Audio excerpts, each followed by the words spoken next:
but the tone was set right from the outset with a series of questions about immigration where the Vice President of the United States wasn't really given the opportunity to respond. Here's how that played out. How many illegal immigrants would you estimate your administration has released into the country over the last 3.5 years? Well, I'm glad you raised the issue of immigration because I agree with you. It is a topic of discussion that people want to rightly have. And you know what I'm going to talk about. Yeah, but right do you, now, just a number. Do you think it's 1 million, 3 million? Brett, let's just get to the point. Okay, the point is that we have a broken immigration system that needs to be repaired. So your Homeland Security Secretary said that 85% of apprehensions. I'm not finished. We have an it's a rough estimate of 6 million people have been released into the country. And let me just finish. I'll get you the question. I promise you. I was beginning to answer. Looking back, do you regret the decision to terminate Remain in Mexico at the beginning of your administration? At the beginning of our administration, within practically hours of taking the oath, the first bill that we offered Congress, before we worked on infrastructure, before the Inflation Reduction Act, before the CHIPS and Science Act, before the bipartisan Safer Communities Act, the first bill, practically within hours of taking the oath, was a bill to fix our immigration system. Yes, ma'am. It was called the U.S. Citizenship Act of 2021. Exactly. It was essentially a pathway to citizenship for the... Yes, ma'am. May I finish responding, please? But you have to let me finish, You please. had the White House and the House and the Senate, and they didn't bring up that bill. I'm in the middle of responding to the point you're raising, and I'd like to finish. Yes, ma'am. And that was the opening exchange, Mika. It went on like that for nearly 30 minutes. It goes without saying that Donald Trump would not be given the same treatments, talked over, not allowed to finish those questions. It doesn't mean the topics weren't fair. There was a lot in there that viewers wanted to hear from Kamala Harris. Why do you have different positions now than you did in 2019? How are you going to fix the immigration crisis? All fair questions, but Donald Trump obviously would never be treated that way on Fox News. No, not by, I mean, I've watched Brett Breyer for years. That's just, that was different. I think another great place to focus would be with the enemy from within comments that President Trump made. You see, that's the exact phrase Trump used a number of times in recent days, referring to his political adversaries and members of the press even, and the retribution he would take against them. It's decidedly un-American. It's a big story. And it's the critical backdrop to this moment in which Vice President Kamala Harris sat down for an interview with Fox News. It was supposed to give viewers an opportunity to actually hear her plans as president. Instead, as you saw, it almost immediately devolved into an embarrassing bad faith effort by a once respected host to play to an audience of one. The host's constant, rude interruptions were designed to distract from the issues and facts that Trump and his acolytes try and twist and distort every day, and on Fox News they try and avoid, and they couldn't. When Kamala Harris realized the host was not going to let her speak, the only way the vice president could give Fox viewers an opportunity to hear what she had to say was to talk back over him. Was he making sure that happened? I personally think absolutely. Did she do well in this environment? Of course, she was great. She's a former prosecutor, attorney general, senator, current vice president. She's fine with a situation like that and even flourishes. Yet there were times she was shaky on answers about immigration. He kept coming after her. But the questions sounded like they came from a Trump campaign ad. In fact, they played a Trump campaign ad in the interview. The host almost seemed obsessed with transgender surgeries. The vice president kept trying to tell him she will follow the law. That was the answer. All the while, the vice president found her opportunities to make the case against Donald Trump. Over the last decade, it is clear to me, and certainly the Republicans who are on stage with me, the former chief of staff to the president, Donald Trump, former defense secretaries, national security advisor, and his vice president, one, that he is unfit to serve, that he is unstable, that he is dangerous, and that people are exhausted with someone who professes to be a leader who spends full time demeaning and engaging in personal grievances and it being about him instead of the American people. People are tired of that. If that's the case, why is half the country supporting him? Why is he beating you in a lot of swing states? Why, if he's as bad as you say, that half of this country is now supporting this person who could be the 47th president of the United States? Why is that happening? This is an election for president of the United States. It's not supposed to be easy. I know, but it's not supposed to be. It is not supposed to be a cakewalk for anyone. So are they misguided, the 50%? Are they stupid? What is it? I would never say that about the American people. And in fact, if you listen to Donald Trump, if you watch any of his rallies, he's the one who tends to demean and belittle and diminish the American people. He's the one who talks about an enemy within, an enemy within, talking about the American people. That's the part they don't want you to hear. How Fox News conducted itself with the Harris interview is just part of the story. What was equally dismaying was another piece of the phony playbook that came earlier in the day, in the form of a fluffy town hall, if you call it that, with Donald Trump and a hand-picked audience that appeared to have been all MAGA, many thanking him for gracing them with his presence. As for the content, well, Trump lied to the audience about the issue of abortion, claiming it'll just work itself out, it'll be okay. You're good. Now it's where everybody has wanted it for years, and now it's working its way out in the states. Nobody wanted it to be in the federal government. 5 or 6 or 7 years ago, they started talking about weeks and this and that. But what they wanted is they wanted it back in the states for a vote of the people, and that's where we have it. And the states are now voting for it. And honestly, some of them are going much more liberal, like in Ohio. I would have thought it might some of them be a are little not bit different, and some of them are not. But it's going to be redone. It's going to be redone. You end up with a vote of the people. And some of them, I agree, they're too tough, and those are going to be redone because already there's a movement in those states. I know exactly what you're talking about, to redo it. It's back in the states where they can have the vote of the people. It's exactly where they want to be. Remember this issue has torn this country apart for 52 years.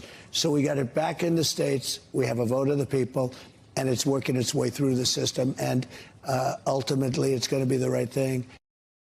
I want to share with you Senators Warnock and Ossoff, Mayor Bottoms and Atlanta Mayor Bottoms, and Amba Thurman's family have come out on a press call, and they're doing what's called a pre-buttal 2-hour town hall right now. Oh, that's nice. Yeah, and I want to get better ratings, I promise.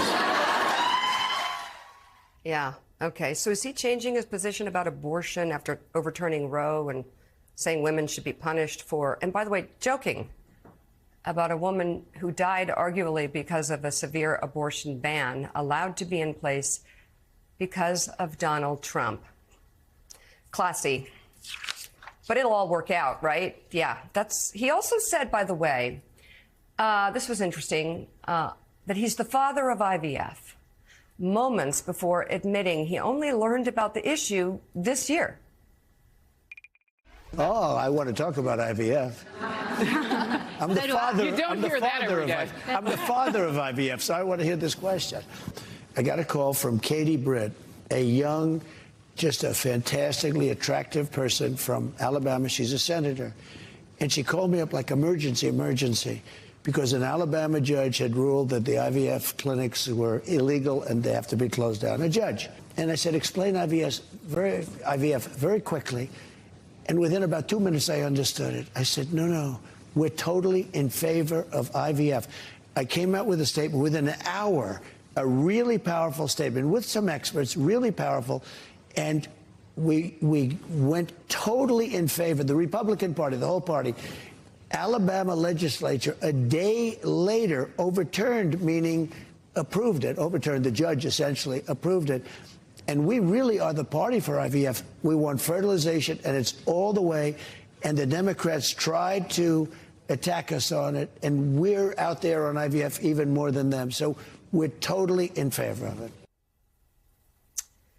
When he talked about illegal immigrants in Springfield, Ohio, continuing his cruelty toward the legal Haitians who he terrorized there, the host gently reminded him, ever so lightly, that they were actually legal.